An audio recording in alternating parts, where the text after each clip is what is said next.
Le 1er janvier est une fête païenne. C'est pas vrai. Toutes les fêtes sont les fêtes païennes.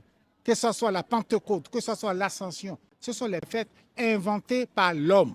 Si vous aimez bien cette vidéo, lâchez un maximum de likes pour plus d'épisodes. Que pensez-vous du Nouvel An? D'abord, je m'adresse particulièrement aux chrétiens. Un chrétien ne doit pas fêter. Parce que la parole de Dieu dit dans Galates 4, verset 10, vous observez les jours, les mois, les temps et les années. Je crains fort d'avoir inutilement travaillé. Donc, un chrétien ne doit pas fêter. Maintenant, le Nouvel An.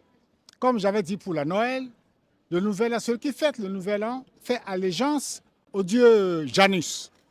Janvier vient du mot Janus, c'est le dieu du commencement et de la fin. Donc, le chrétien qui fête le Nouvel An est en alliance avec le dieu Janus. Alors, ceux qui ont des doutes, les païens, allez voir sur Google, tapez Dieu Janus, vous allez voir. C'est pour ça qu'il ne faut pas fêter. Voilà, vous fêtez ce que vous ne connaissez pas. De la même manière, ceux qui fêtent Noël font allégeance au dieu Mitra. C'est ce dieu-là qui fait son anniversaire le 25 décembre.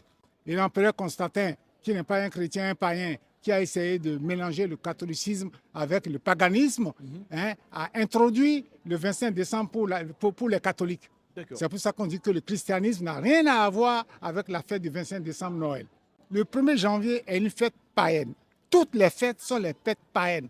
Que ce soit la Pentecôte, que ce soit l'Ascension, tout ça, ce sont des fêtes inventées par l'homme. Ce n'est pas les fêtes qui sont ordonnées par Dieu. Jésus-Christ a tout accompli à la croix. Donc les fêtes, il y avait les Juifs qui continuent de fêter parce qu'ils sont dans l'ancienne alliance. Ils n'ont pas reconnu Jésus comme Seigneur et Sauveur. Pour eux, c'est normal. Ils sont encore sous la loi.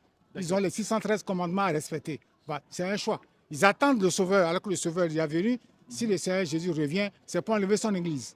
Voilà. Je vous remercie. Alors, naturellement, moi, je trouve que le 1er janvier, c'est le premier jour de l'année. C'est tout à fait normal, naturel qu'un humain fête ce jour pour bien commencer, débuter l'année. Et vous dites que c'est pas ordonné par Dieu. C'est quand même. Je m'en explique. Il est normal de dire bonne année.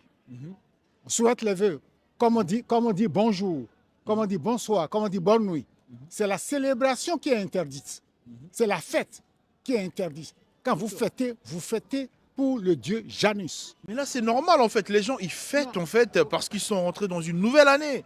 C'est pour rendre grâce à Dieu également. Merci Seigneur pour le 1er janvier. Ça, c'est notre manière de voir les choses. Mais Dieu ne le voit pas ainsi. Dieu nous demande de fêter tous les jours. Donc, le 1er janvier, on fête comme on fête le 20 janvier, le 15 février. On doit fêter tous les jours. Oui, là, vous avez en parlé Jésus-Christ. du 20 janvier, mais tous les jours ne sont pas pareils, en fait. Tout à fait. Dieu nous permet de fêter tous les jours qu'il nous donne, parce que le lendemain ne nous appartient pas. Non, s'il vous plaît, là, je vous coupe un petit peu la parole, parce que quand vous nous parlez du 20 janvier, on peut également fêter. Mais par contre, le 20 janvier et le 1er janvier, c'est pas le même jour, en fait. La fête ne doit pas être liée à un événement. Voilà. J'invite les amis en fête. Mais on n'a pas la fête est toujours liée à un événement. Non, justement. Même nos anniversaires, c'est lié à un événement. Dieu nous interdit de fêter nos anniversaires, par exemple. Non. Oui, Quel est le verset biblique qui interdit de fêter? Le verset que je viens de citer, Galates 4, 10, c'est ça qui explique tout ce que je suis en train de vous dire. Il faut que les gens aient la révélation pour comprendre. C'est tout. Alors, pour finir et conclure, quelles sont les fêtes que les gens peuvent fêter en tant que chrétiens, en tant que musulmans, en tant que croyants? Comme je vous le réaffirme, le chrétien n'a aucune fête. La grande fête que le chrétien doit attendre, c'est de se retrouver avec notre époux Jésus-Christ au ciel. Les noces de l'agneau. C'est cette seule fête que le chrétien doit s'attendre. Sur cette terre, Pas de Pâques. pas de Pâques. La Pâque, Christ a accompli la Pâque. 1 Corinthiens 5, verset 7. Allez voir, Christ est la Pâque. Vous voyez? Donc après Christ, c'est terminé. Ceux qui continuent de fêter la Pâque, ce sont les Juifs. C'est normal, ils sont dans l'ancienne alliance. Mais nous ne devons plus fêter Pâques. C'est terminé. Parce que Jésus-Christ est la Pâque. Jésus-Christ est notre Pâque. 1 Corinthiens 5, verset 7. Il faut que les gens aient aussi la compréhension de ce que ça signifie. Voilà. Vous m'invitez à manger demain, on se réunit, on prend un pot, on rigole, on mange, c'est fini.